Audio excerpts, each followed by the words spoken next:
भारत की कीवीज को पहले वनडे में शिकस्त।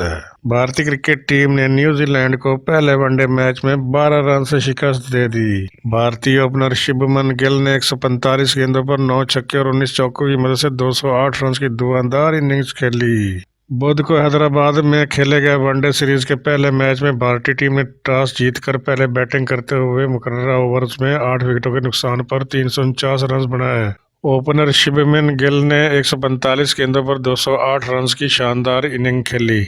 भारतीय टीम के दीगर बीटर्स में कप्तान रोहित शर्मा 34, सूर्य कुमार यादव 31 और हार्दिक पांड्या 28 रन की इनिंग खेलकर नुमाया रहे। जबकि न्यूजीलैंड की जनब से हेनरी और डैरल मिचेल ने दो खिलाड़ियों को पवेलियन की राह दिखाई। जवाब में 350 रन के हदफ के ताकुब में केवीज टीम आखिरी ओवर में 337 रन पर पूरी आउट हो गई। मिचेल ब्रेसल की 140 रन की इनिंग रह गई। मैच में बेहतरीन बैटिंग का मुजाहरा करने वाले भारतीय ओपनर शुभमन गिल को प्लेयर ऑफ द मैच करार दिया गया।